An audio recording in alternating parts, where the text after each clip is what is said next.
You're watching Forces First, latest edition, and I am Rakhta Mishra with you, viewers. We'll start straight away with the biggest story this week, viewers. It is how the Indian Army has avenged the Pahalgam terror attack. This week has been full of events. We'll decode first the success of Operation Mahadev, how the Chinese devices exposed Pahalgam butchers, leading India to avenge that dastardly attack. Viewers, 14 days, one deadly mission.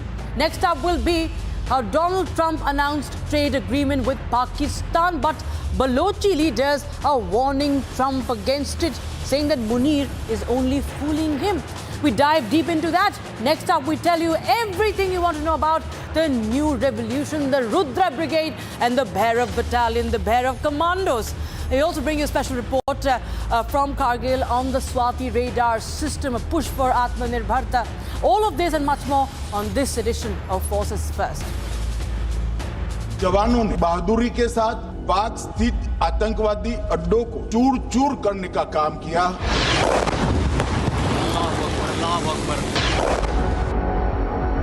हमने 9 आतंकी अड्डों को समाप्त किया, परंतु एक भी civilian नहीं मारा गया।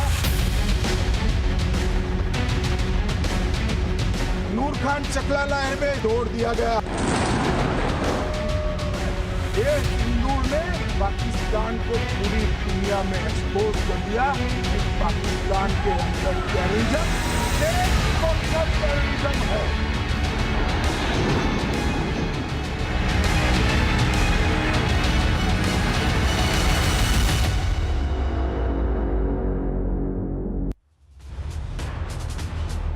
Viewers, it was 22nd of April when the attack happened in Pahalgam. 26 innocent lives were lost and the country was shattered. It was shaken. Our security forces vowed to hunt down the masterminds. July 28, 3 terrorists gunned down under the operation code named as Operation Mahadev, named after the towering Mahadev peak in Srinagar, which is also a key infiltration route.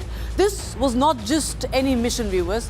This had taken refuge in these terrorists have taken refuge in the dense forest of Dachigam. We'll show you that map so you can understand the whole geography of it. It's a high altitude rugged area, the Dachigam forest, and that's perfectly suited for their jungle warfare training. But little did these butchers knew that they were being watched, they were being tracked. There you have the Mahadev peak, and Dachigam forest, Srinagar, is just a little away from there. Pahalgam is quite away. So understand that they travel all the way from Pahalgam to Dachigam.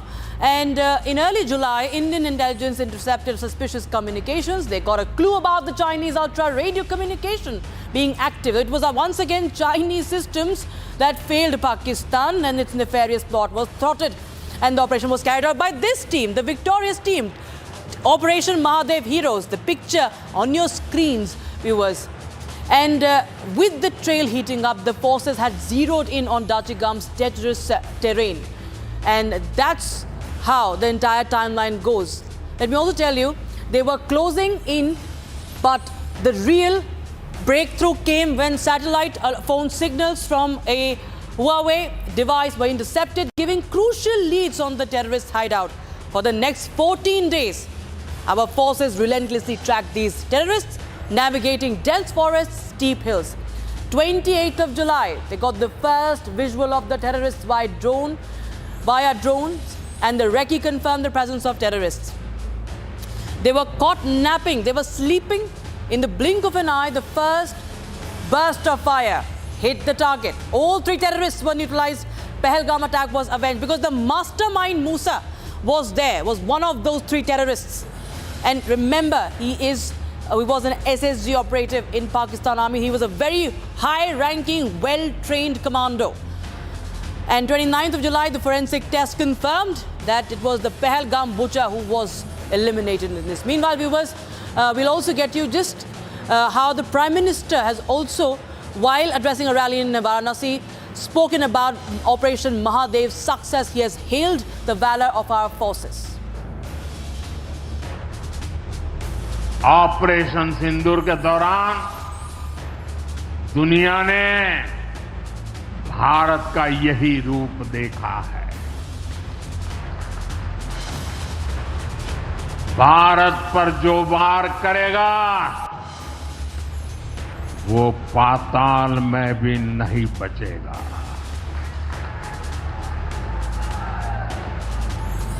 लेकिन भाइयों बहनों, दुर्भाग्य से operation सिंदूर की सफलता पर हमारे देश के कुछ लोगों को भी पेट में दर्द हो रहा है। All right, we have former DGP of Jammu and Kashmir, SP Vaid, who's joining us on Forces First. Thanks so much for joining us on Public TV. And this has been a very, very special operation, sir. From Operation Sindoor, which was historic in its own self. But yes, the hunt for those terrorists, for those butchers was still on. It took a lot of time, sir. Could you help our viewers explain that how challenging this would have been in the Dachigam forest, and that it took so many days, and there's a lot of politics around that, why about the timing, sir. But I think our forces know the best that how challenging this was and how interesting at the same time this was, sir. Namaskar, you and all your viewers. See, Dachigam is a protected sanctuary. It's a protected forest, and thick jungle is there. And Mahadev Hills looks over this dense forest, and it's very, very difficult area. And look at the precision with which they were actually targeted after conducting recce and getting some information about use of Chinese, as you were mentioning, Chinese communication system. So a track was kept, and how they were observed through the drone, where they had put their tent is a steep height, and it's almost, if not 90 degrees, around, let's say 75, 80 degrees steep mountain, and very difficult. From the location is so strategic that these people could watch movement of security forces from any angle. So the precision with which it has been conducted, it is great credit to the commanders of the Indian Army, the J&K Police, and CRPF.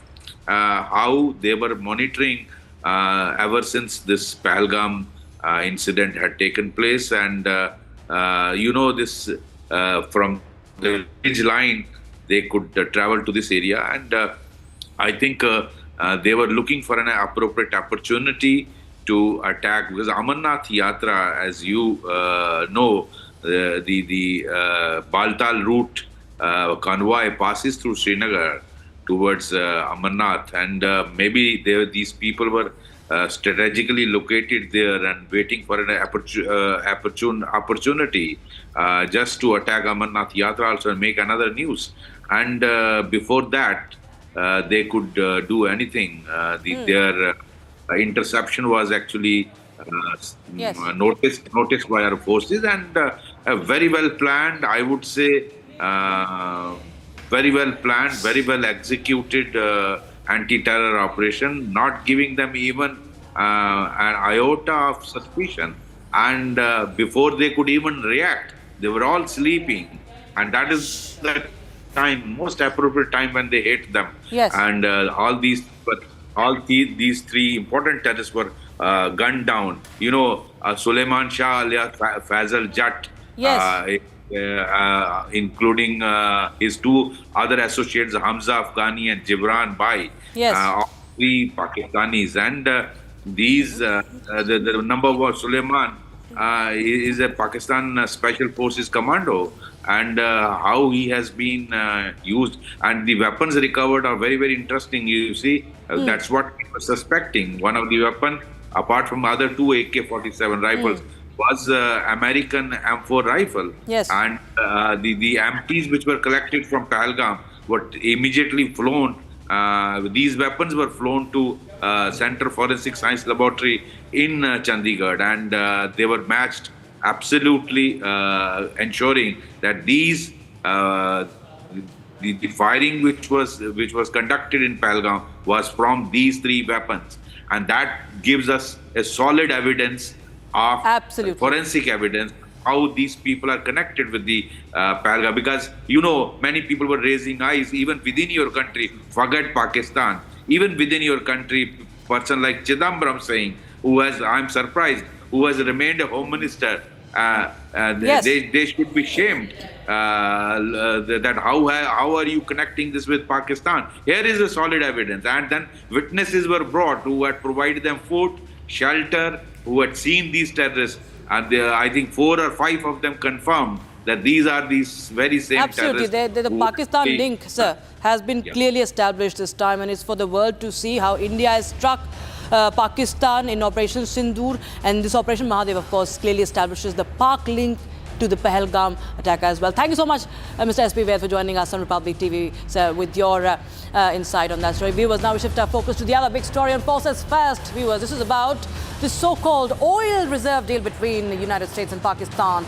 US President Donald Trump on the 30th of July announced a trade agreement with Pakistan focusing on developing what he described as massive oil reserves in Pakistan.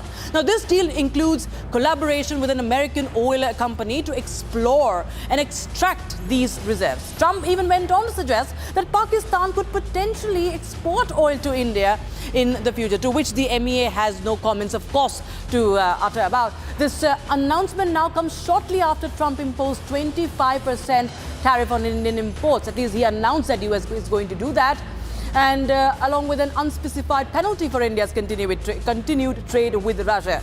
But here's the reality check, viewers. Pakistan's proven crude oil reserves are modest. They're meager. They're estimated to be between 234 million and 353 million barrels, ranking 850th globally. And in contrast, India's reserves are approximately 4.9 billion barrels, over 10 times larger.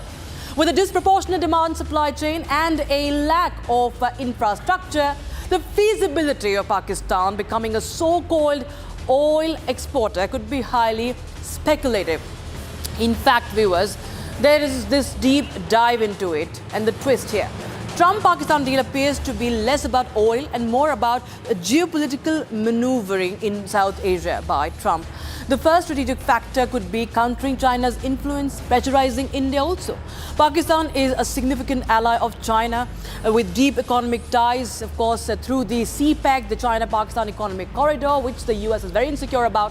Then the US move may aim to reduce Pakistan's dependence on Beijing by offering economic incentives. Second, to build supposed pressure on India, as I just mentioned. By touting Pakistan's potential to sell oil to India, Trump may use the deal as leverage to push New Delhi into a more favorable trade agreement with the US and to reduce its reliance on Russian defense supplies, viewers. But there's another angle, of course, from Indian strategic perspective. The Trump-Pakistan oil deal has several implications. The deal strengthens US-Pakistan ties, could embolden Pakistan's military establishment, particularly the ISI, which has historically supported and orchestrated cross-border terrorism on Indian soil. And Trump's suggestion that Pakistan could sell oil to India is impractical given hostile bilateral relations. Now, the challenge for us is robust contingency plans for energy supply disruptions. But the main focus is also, viewers, the Balochistan factor. Most of Pakistan's oil reserves, or the mineral reserves, the gold reserve, the diamond reserves, are in Balochistan, a province plagued by insurgency against Islamabad. They are fighting for their freedom. Increased US investment could further the tensions there, potentially leading to unrest that spills over into India's border regions. And also, the China-Pakistan nexus also comes into focus. While the US aims to counter China, Pakistan is unlikely to abandon its all-weather ally, Beijing. So a US-backed Pakistan could still coordinate with China to challenge India, particularly in the Indian Ocean region, viewers. And we have a special guest joining us on the broadcast for more on this.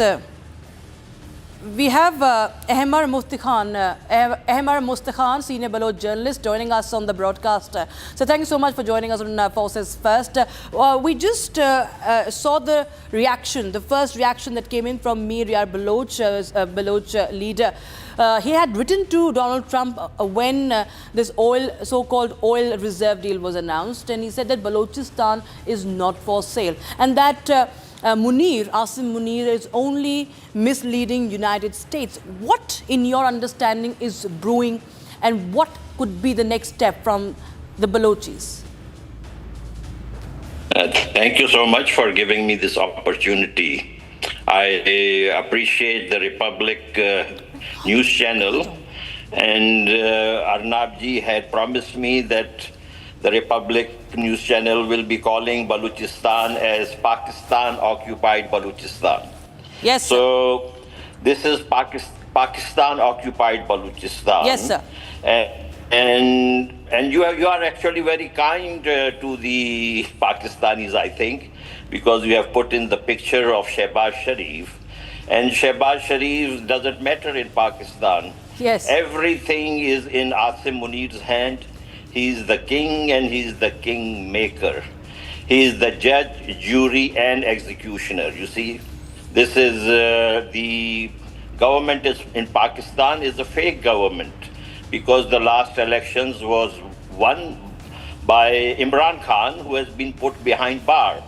So this fake country, this Pakistan, is not like India. It's two different stories. I'm not sure if you saw a very interesting write-up yesterday by Miyamoto Musashi, Yes. in which he called Pakistan a blot on humanity. And he argued that it's time for this nonsensical state to be balkanized in the interest of all the people in the region. So we in America, you see, I feel very ashamed of our president. And some people rightly call him President McDonald Burger, because he's jumping McDonald burgers like, you see, very unhealthy food, and he's jumping it all the time. So when you eat very unhealthy food, then your statements, your thinking, all are affected, I believe. And we were very shocked when he was calling this failed Marshal Asim Munir as very impressive. In my personal view, only two people in the world might find failed Marshal Asim Munir impressive. One is Maryam Nawaz Sharif, and second is Donald Trump. This is America is passing through a very erratic phase right now. You might have followed. They have, you see, fired hundreds of career diplomats. They have, you see, just done away with the U.S. aid, and Trump's everything is just transactional. Right. And Asim Munir has always been known in the military as the deceiver. He was called the deceiver by his badge mates. You mentioned Pahalgam. As you know, just 6 days before Pahalgam, he came to address the overseas Pakistanis, and he said he meant the Punjabi jihadis have the superior culture, they have the superior ideology, and he talked about two-nation theory. Once the two-nation theory was, you see, droned in the Bay of Bengal in 1971. If he still talks about this, we are going to drone it again in the Baloch Gulf. This, whatever Pakistan's mineral resources, everything is in Balochistan. Yes, yes. But this president, you see, doesn't know much about history, much about politics. Yes. He is just a transactional kind of a person. Right, sir. I will really appeal to the, please try to somehow talk with him about the trade surplus, because that is what's bothering him. Absolutely, you see, and they are also jealous of India. Please don't think that the US is a friend of India. Indian GDP growth rate is far ahead of the United States and even of China.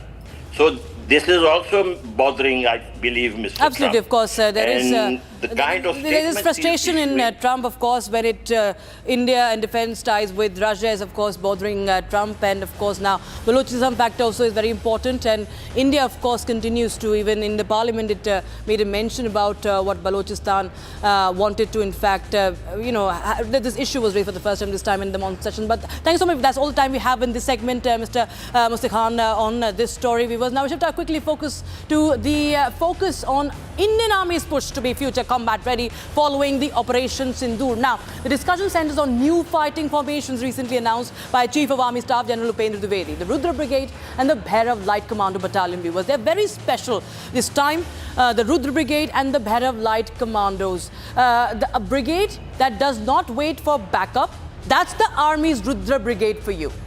It is lethal, agile, ready to strike at a moment's notice. The Rudra Brigades are rewriting battlefield playbooks by merging tanks, troops, special forces, drones and artillery all into one seamless war machine.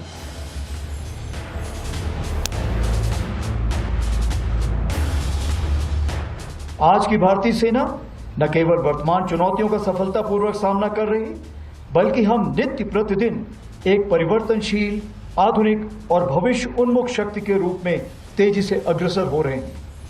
इसके अंतर्गत रुद्र के रूप में नई all arms brigade का गठन किया जा रहा है, जिसका सैंक्शन मैंने कल ही दिया है, जिसमें infantry, mechanised infantry, armoured units, artillery, special forces, unmanned aerial system जैसे फाइटिंग कंपोनेंट्स को एक साथ रखा जाएगा और विशेष रूप से तैयार किया जाएगा, जिसमें शामिल लॉजिस्टिक सपोर्ट और कॉम्बैट सपोर्ट होंगे। इसी क्रम में भैरव लाइट कमांडो बटालियन के रूप में एजाइल और घातक स्पेशल फोर्सेस का गठन किया गया है, जो सीमाओं पर शत्रु को चौंकाने के लिए हमेशा तैयार है।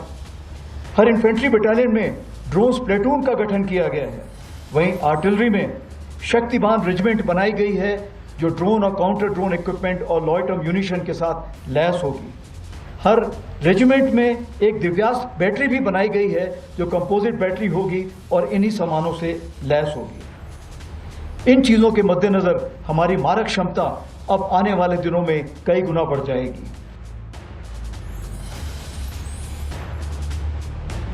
Right, viewers. So that is, of course, the Bhairav Commandos and the readiness of the Indian Army is on full display. We quickly shift our focus now, viewers, to the other stories that we are, of course, tracking for you on Forces First. And viewers, this is about, of course, the Atmanirbhar push, viewers. We are going to show you how the Indian Army continues to display the weapons. It has the armor, and one of the reports we got to you from Kargil is on the Swati radar system, the weapon detection radar system that's very much made in India, engineered in India. Take a look. India has been emerging as a formidable force in defense technology, with the Atmanirbharta self-reliance taking the center stage. And here we are reporting the power of the Indian-made weapons. Right behind me is the Swati defense system. This is the radar system, and it is in fact a WLR. It's a weapon locating radar. It's used during the ceasefire violations, also in wartime as well. And what's more important is that it is developed in India.